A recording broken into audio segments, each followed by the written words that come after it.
नमस्कार दोस्तों, आज हम सर्विस कैंसर के ट्रीटमेंट के बारे में बात करेंगे। मैं doctor Nilesh Chordia, G and gynaec cancer surgeon from speciality surgical oncology.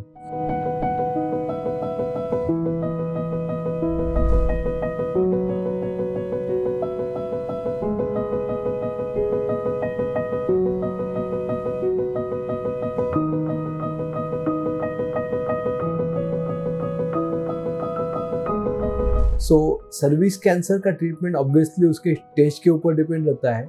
इसकी स्टेज मालूमात करने के लिए हमें क्लिनिकल एग्जामिनेशन सबसे ज़्यादा इम्पोर्टेंट है और सेकंड इम्पोर्टेंट है अल्ट्रासोनोग्राफी या तो फिर MRI scan of the pelvis and abdomen. ये हमें एग्जैक्टली बीमारी कितना एक्सटेंट है क्या है वो बताता है। MRI कभी कभी थोड़ा सा ओवर डायग्नोज करता है, इसके लिए क्लिनिकल टेस्ट है वो ज़्यादा इंपॉर्टेंट दिया जाता है, जिसमें हम फिंगर से एग्जैक्टली कितने बीमारी कहाँ तक फैला है पैरामीटर इन्वॉल्वमेंट के लिए वो हमारे अनुभव के हिसाब से चेक करते हैं। तो स्टेज 1 अगर बीमारी है तो हम इसे सर्जरी से या तो रेडिएशन थेरेपी से कम्प्लीटली ठीक कर पाते हैं।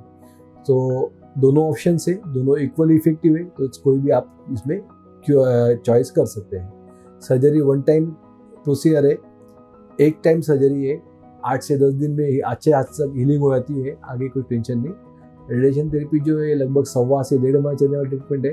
इसमें एक्सटर्नल रेडिएशन रहते हैं, कभी कभी इंटरनल रेडिएशन भी रहते हैं, और कभी कभी किसी पेशेंट्स को इसमें बाद में कुछ जैसे बर्निंग मैच्यूरेशन है, रेडिश यूरिन है, रेडिश टूल है, ऐसे साइड इफेक्ट कभी कभी पाए जाते हैं।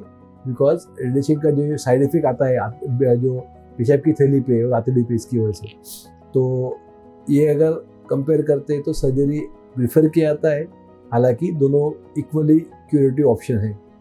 सर्जरी में लैप्रोस्कोपिक सर्जरी करना या ओपन सर्जरी करना, इसके बारे में पहले कंट्रोवर्सी था, लेकिन अभी जो रिसेंट गाइडलाइंस, रिसेंट ट्रायल्स है, इसके हिसाब से लैप्रोस्कोपिक सर्जरी इसमें कम्प्लीटली कॉन्ट्राइंडिकेटेड बताया गया है, क्योंकि इसमें पेशेंट का रिकरेंस रेट काफ़ी हद तक बढ़ जाता है, बीमारी क्योर का चांसेस कम हो जाता है।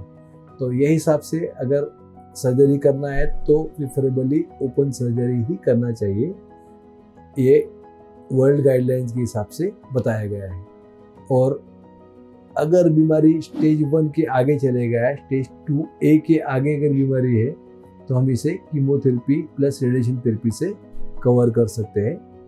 कीमोथेरेपी अगर आइदर पहले दिया जाता है या तो फिर मतलब जिसको हम न्यूएडजुवेंट कीमोथेरेपी बोलते हैं, या तो फिर जिसमें जनरली अगर पेशाब की थैली में इन्वॉल्वमेंट है तो कीमोथेरेपी पहले नहीं आता है ताकि बीमारी छोटी हो जाए, उसके बाद में हम रेडिएशन थेरेपी करते हैं उसको क्योर करने के लिए, जिसको हम neoadjuvant chemotherapy followed by radiation therapy बोलते हैं। अगर बीमारी लोकलाइज है लेकिन सर्विस के नीचे आ रहा है या बाहर जा रहा है, वजाना में आ रहा है, तो पैरामीटर बोलते हैं सर्विस के बाहर जा रहा है, तो इसमें हमें कीमो रेडिएशन से दोनों का हेल्प लेना ज़रूरी होता है।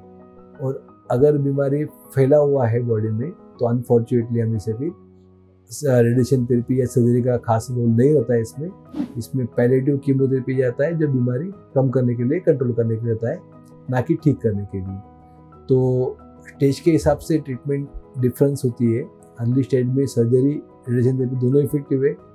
आगे के स्टेज में आइदर कीमो रेडिएशन साइमल्टेनियसली और chemo followed by chemo radiation एक ऑप्शन दिया जाता है। और अगर फैला हुआ है तो हम लोग इसको कीमोथेरेपी करते हैं। बहुत बार फैला हुआ है तो सिम्प्टोमेटिक ट्रीटमेंट भी लगती है, जैसे कि किडनी की नस ब्लॉक हो गई तो उसके लिए स्टेंट डालना, इसको डीजे स्टेंटिंग बोलते हैं, वो करके आगे ट्रीटमेंट करना, पेशेंट का कंडीशन इंप्रूव करके आगे ट्रीटमेंट करना, जो कीमोथेरेपी है, टारगेट थेरेपी है, ये सारे ट्रीटमेंट इसमें इंक्लूडेड है। तो ये मोटा मोटी सर्विस के बारे में जानकारी है। अगर आपको और कुछ डिटेल जानकारी चाहिए सर्विस के बारे में, कैंसर के बारे में, ट्रीटमेंट के बारे में, तो आप नीचे लिखे नंबर पर हमें कॉन्टैक्ट कर सकते हैं। धन्यवाद।